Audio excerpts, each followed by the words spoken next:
The humble little Mazda MX-5, or Miata, depending on what part of the world you're watching this in. It's hard to believe this car has been around for 35 years. We won't feel it till it's the 40th anniversary of this brilliant little roadster. And this is the fourth version, the ND, which is the technical term for it. And if you're a regular viewer on the channel, you know I've owned one of these, a little bit older, in an NB. And Mazda have given this car a bit of a midlife refresh for 2024. And there's also a little bit of sadness that I need to mention in this video when it comes to a certain engine which this car is bearing.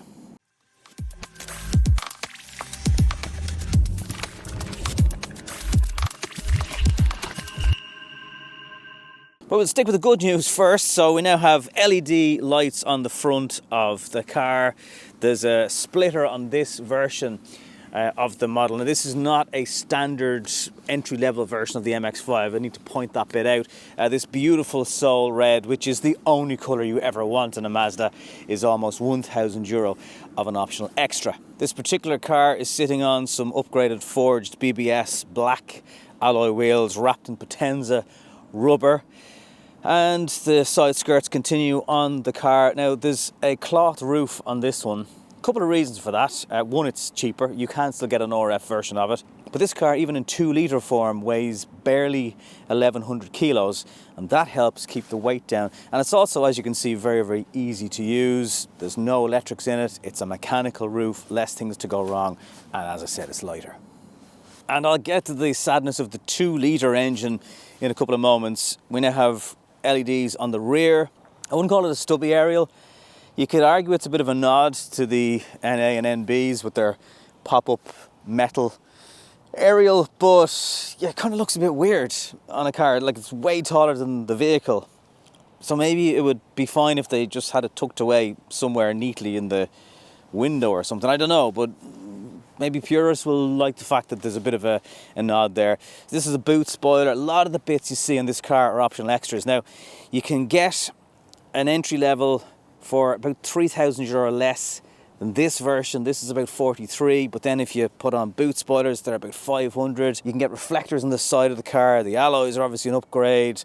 The colour's an upgrade. You can get a sports exhaust. So you can tailor make it, but then I think you'd be looking at nearly 50 grand for an MX-5, which is just not reasonable for a very impractical car.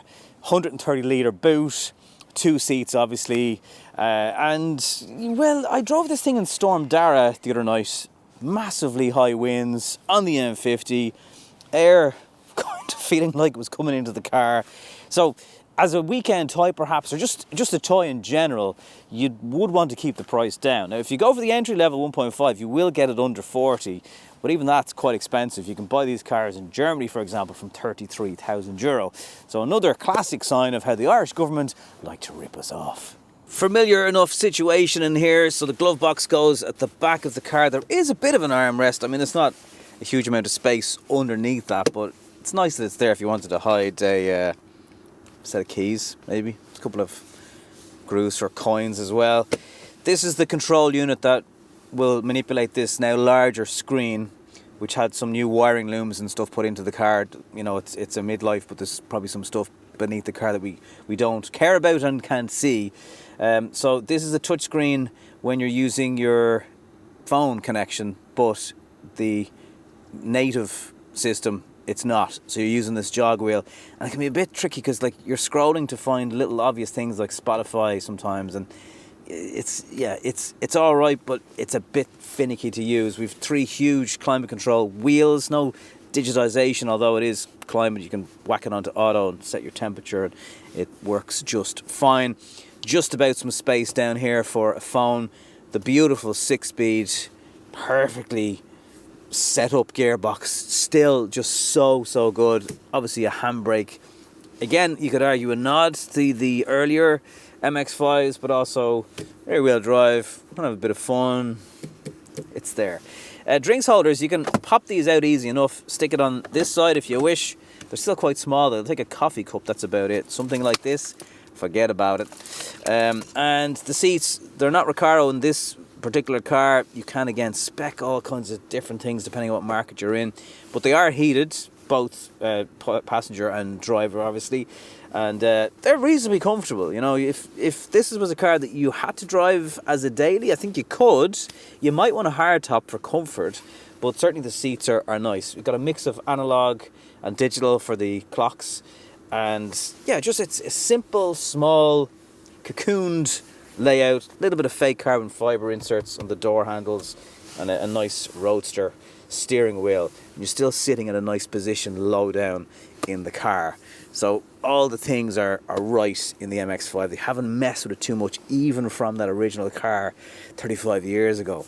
What's it like to drive now with this 2-litre, over 180 brake horsepower version? Let's go for a spin. The thing I love about this car is, I mean, even on a cold December day, you stick your heated seats on, put a hat on if you need one, and let the roof down and enjoy it, because I think we have this weird thing about ourselves in Ireland where we're like, oh no, I couldn't let my top down. There'll be people looking at me and judging me and thinking I'm a bit of a you-know-what.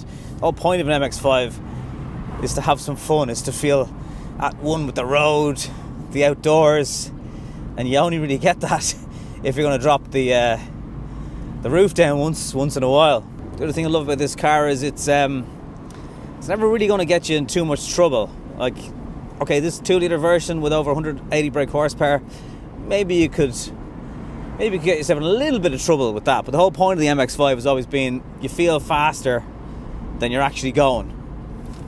And you feel like you're being a bit of a hooligan behind the wheel when you're not. And that's what makes the MX-5 kind of out there on its own. And again, power to weight is so important in this car, and it always has been. I think Mazda know how much this car is loved around the world, so whatever they decide to do in terms of the next powertrain, I think they'll realise they've got to get it right, and hopefully they won't let it out of the traps until it is exactly that. The sad news that I wanted to mention is the fact that in Europe the 2-litre will be no more due to emissions. So in the UK, finally something good from Brexit, guys. You'll be able to get that, but at the moment, once these ones are gone, I mean, there will be some in stock obviously, but they're not making them anymore as of sort of the second half of this year, which probably means the 2-litre in the ND could be a more desirable model in terms of residuals further down the road.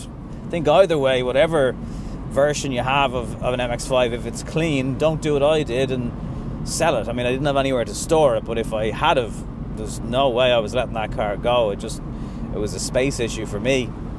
But yeah, it's a shame that Europe will be telling us, no, you can't have fun. I mean, it's not like the Mazda MX-5 is a car that someone's doing 200,000 kilometers in a year anyway, so the fact that it has slightly higher emissions, like, come on, guys. The other fun aspect of this car is the fact that it revs to 7,000 RPM, and that gives you an idea of what the Mazda is set out to do, what it can do. And when you floor this thing in second or third gear, it really is an awful lot of fun. And the fact that it's a naturally aspirated engine means there's no huge shove in the back. It's all just a very subtle delivery of power, but unmistakable either. I mean, like, you know what you're doing. So it gets louder, it gets a little bit twitchy. You do have to provoke it, I suppose, to get it to start behaving like that, but it's not that hard to do it either. So you can still have lots of fun. You can turn off all of the safety aids and beeps with one button down here, which is brilliant. Well done, Mazda. Wish more companies would do that. And there's also a separate button for your traction control, and there's a Grand Prix button as well. So a couple of different levels there if you want to have like a kind of a track mode in the car, essentially. Even on these bigger BBS alloys, still quite a comfortable ride. You can spec enhanced springs from the factory. They're on the website when you're building your car, and you'll see all the different optional extras that you can dial into your specific MX-5 if that's what you're about. It doesn't have huge levels of torque, but it has all that you need. So third gear kind of has a nice power band on it. It's just so good in corners. And like, if you've never driven an MX-5, you're missing out. You really are missing out. If you ever get a chance, just take one. Grab the keys. People who are snooty about them and stuff, like, actually haven't a clue what they're talking about. Fuel consumption, about 7 litres per 100 kilometres, which I think is quite acceptable for a little roadster that you're gonna, you know, rev the nuts off any chance you get. But for me, it's just all about smiles. And these cars genuinely make you feel better about your day. And then the grip, the noise, the wind blitzing past you. It's the overall package, and it's very hard to get this sort of enjoyment and feeling from most modern cars. I mean, yes, obviously you can TVR the head off yourself. You can buy something old and classic. And to be honest with you, if you buy an older MX-5, you'll still probably have 90% of the enjoyment that you can have with this. I mean, it's nice to have the extra power.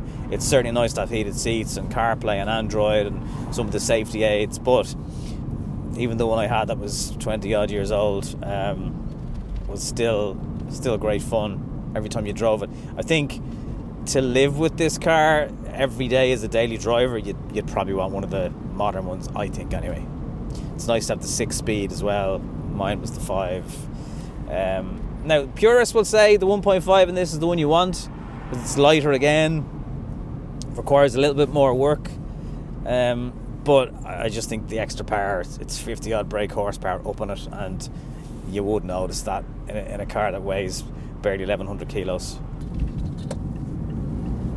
Very few modern cars will go around corners the way an MX-5 will. So no pressure, Mazda, for what you do with the next model of this car. I'm sure you know what you're doing. I'm sure the MX-5 is in safe hands. And if you're after something that, you know, doesn't cost supercar money but will deliver lots and lots of smiles, then this is still a great little car. It's testament to Mazda's engineers and designers that they've really still managed to keep this car true to the original. The fact that it is barely 1,100 kilos in this heavier 2-litre engine plant is really remarkable, and it just hasn't lost the fun characteristics of what the MX-5 has been all about. Now, there's no doubt it's now more expensive than it ever has been, and we don't know what the future is for the MX-5 in terms of powertrain. I don't think Mazda will ever ditch this car, fingers crossed, but there is an electric one in the works. Now, how that will transform how this car drives, because we've seen it in stuff like the MG Cyberster that I recently reviewed. There's too much weight going into a car of this nature. You put a battery into it, even if it's small by Mazda standards, it's still going to add 300 to 400 kilos, and you just wonder how the driving dynamics will survive if they do that. They have the rotary engine option as well that they could use into it, maybe a bit of hybrid assistance, not quite sure, but I'm sure they know what they're doing. For now though, if you want a fun car, if you want to have something that you will truly enjoy driving every single time you get behind the wheel of it, this is the car for you. Forget about anything more expensive. If you don't need a lot of space, this is all the roadster you need. Thank you very much for watching. See you in the next one.